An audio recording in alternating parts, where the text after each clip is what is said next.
What is up, YouTube? Casey here, and I know it has been a minute since I posted an actual video on this channel. I've been posting a few shorts that I've been putting over on TikTok on this channel, but I really haven't done a dedicated video in a few years now. Life gets busy, college. I mean, like my last like real video was my UCLA video, and since then, graduated from UCLA. We'll be going to law school soon. But a whole bunch of stuff has happened in that time that I plan on doing videos on, mainly for aid, not like entertainment per se. But in this case, for this video, watching that Grand Theft Auto 6 trailer, and when did it come out? December 7th? I have been dying to do a video like this. So this is my wish list for Grand Theft Auto 6. These are features / game mechanics that I truly hope that the game ends up having. I think will make the game, I have no doubt that this game is probably going to be a 10 out of 10 once again from Rockstar, but these mechanics are going to make it so this is, again, evolving from GTA 5 in a way where it takes the predecessor and leaves it in the dust because it evolves so much, similar to how GTA 5, the jump from 3 to 4, 4 to 5, and hopefully 5 to 6. All right, so number one, this first, and these are in no particular order, but this first game mechanic is probably my favorite. That out of everything I say here, I truly hope Rockstar does. So number one is a Vice City Stories criminal organization game mechanic. Now, if you played Vice City Stories back on the PSP or when it was ported over to the PS2, you know that at some point in the game, Vic Vance and Lance Vance set up their own criminal organization, but start venturing into different areas of expertise, whether it's drug smuggling, racketeering, and so on.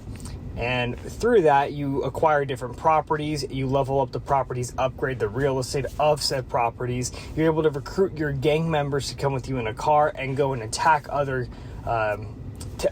areas and territories. And similar to San Andreas, San Andreas had a whole gang territory dispute where you competed for territory and you earn your respect. So this game mechanic that I'm mentioning has a little bit to do with San Andreas, but mostly Vice City Stories, and it's never been touched upon again in the Grand Theft Auto franchise by Rockstar. And I truly believe that with Grand Theft Auto 6 returning to Vice City and really emphasizing what I think should be a central point and plot thread in this game, and that's becoming your own criminal kingpin in the say, whether it's Jason or Lucia and or both. The game would be incredible if it takes this game mechanic that I'm saying and modernizes it for 2025 and fleshes it out. This would serve as both a game mechanic and a plot device to carry the narrative, and hopefully by the end of the story, you're recognized throughout each different county in Grand Theft Auto 6's map as the kingpin or queen pin of the entire state that this game is taking place in, and everybody knows who you are. And the ultimate goal, other than completing the story and getting rich like most GTA games, is to acquire the majority stake in territory, and you're just developing your criminal organization in each different city of the map. So you're the dominant player in this game. And again, what would this game mechanic entail? Similar to what I just said at the start of this feature. You compete for territory, you take over said territory, you take over the real estate that comes with those territories, you upgrade that real estate so it has more protection, you acquire more members to your gang or your criminal organization, you network, you meet more people, you streamline different narcotics and so on. And with this, I would say that to really, not to give a barrier to entry in like the final phase of the game, but similar to how Vice City has a pause in the game's storyline where you can't get the last two missions until you acquire enough real estate, and specifically the Malibu Club. I would say that you have to acquire a certain amount of gang affiliation, the criminal organization expansion, to progress throughout the game. And then the post-game content can be about completely fleshing that out and just being the top dog of the entire map. I think that would be great. And you could take this game mechanic and just flesh it out even more in GTA Online when it's on GTA 6. But this would be the number one game mechanic / feature that I think Grand Theft Auto 6 should have. Take what you had from Vice City Stories, take that game mechanic that you played a little bit with there, and just expand on it. And I'm saying what they should, what mechanic they should take and use.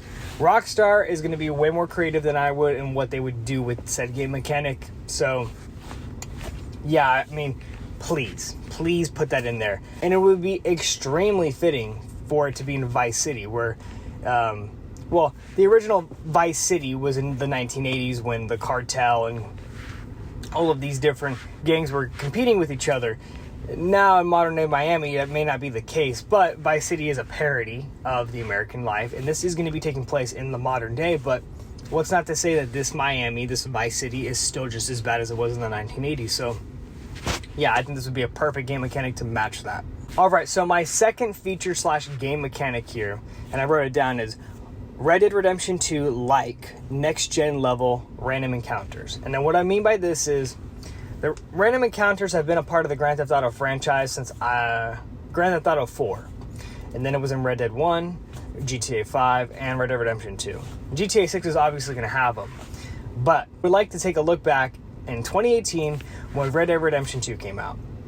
Luke Steffens posted a game analysis on Red Dead Redemption 2 years back, and I'm not exactly sure on the amounts of seconds that he said, but there's a second, like maybe 12 to 30 second rule that exists in Red Dead Redemption 2 where you're free roaming, and within 12 to 30 seconds, it's something like that. In some period of that time, something has to grab your attention, whether it's lightning striking in the back, or someone talking to you, or someone screaming for help, or somebody riding away and shooting.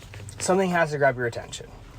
GTA 5, I don't think really had that at the level that Red Dead Redemption 2 had, and that's perfectly fine. What I'm saying that GTA 6 should have is something grabbing your attention, and it's new. Almost every time. I mean, at some point you're going to play this game enough where not every random encounter is going to be new, but there's such characterized random encounters that match the time period and the map, that it's so immersive. So, for example, let's say you are walking around, or you're driving your car in a suburban neighborhood of Vice City, or probably more in a different part of the map, not Vice City per se, but you're driving your car in a suburban area in Grand Theft Auto 6, and there's just a crowd of people blocking the road. You don't know why, but you cannot drive your car through the road anymore unless you're going to run over like 30 people. So if you were to pull over and get out and look, and everyone's circled around the street of the suburban area, there's an alligator in the road, and everyone's just waiting to watch when the animal control comes and catches the alligator. Just a random encounter like that. It matches Florida's the set piece of Florida, and it immerses you more in the world. There's something going on there. Or similar, to go back with the first game mechanic that I said, where you're building up your own criminal organization, but this can be more of like just taking on a story quest. Skyrim, like, let's say you're playing as Jason or Lucia, you go into a bar, you go into a nightclub, you talk to someone, you pick up an item, you pick up on a conversation, and it starts this whole side quest plot line that you would have never gotten had you not gone into that building. Something like that. So there's always something that you feel like around that corner that's going to get your attention. And then part of the said game mechanic I think would be the best is that there's random encounters that coincide with different points in the plot of the story. And this would keep replayability going, because as the player, you're not going to want to rush through the story unless you want to see everything, which means you're going to have to do your missions and make sure you've seen everything in that area, because those random encounters will not exist anymore. So, for example, let's say you blow up a factory for a story mission, right? And it's going to put a bunch of people out of their jobs. If you take your time not to progress through the story right away, but hang around that area the next in-game day, there's a worker that got put out of the job because of what you did. Now, you may be able to go recruit them for your criminal organization, or they might be asking you for help, and you can accept that help for them, and it takes you on this plot thread. But you'll never, ever see that random encounter again if you just keep jumping through the story. This is just to keep replayability, and that doesn't have to be part of 100% game completion, because that would, make this crazy to be able to do. But it's just random mechanics like that I hope Rockstar has, because it's going to make the game feel so alive. And they did it with Red Dead Redemption 2. Now they're putting this on even newer hardware, and it's going to be 7 years later since Red Dead Redemption 2 came out. So yeah, this would be the second game mechanic / feature that I really hope Rockstar puts for Grand Theft Auto 6. Alright, the third final game mechanic / feature that I would like to see Grand Theft Auto 6 have, that's on my wish list, and this is going to be my last one that I'm putting, is a Grand Theft Auto 4 atmospheric storyline. One thing that I think Rockstar missed does not even come close to when it came to topping GTA 4 is the storyline. I think GTA 4 is a 10 out of 10 video game storyline, and Grand Theft Auto 5 doesn't even come close. Grand Theft Auto 5 is fun, but retrospectively looking back on the set pieces in that game that were there just to be like crazy, it feels like a Fast and Furious movie. Whereas Grand Theft Auto 4 felt so, and it's not even that grounded per se, but it felt so gritty and real and dark. And the themes of the American dream with crime and trying to be better but knowing oneself, all of that in Nico Bellic's storyline was so cool.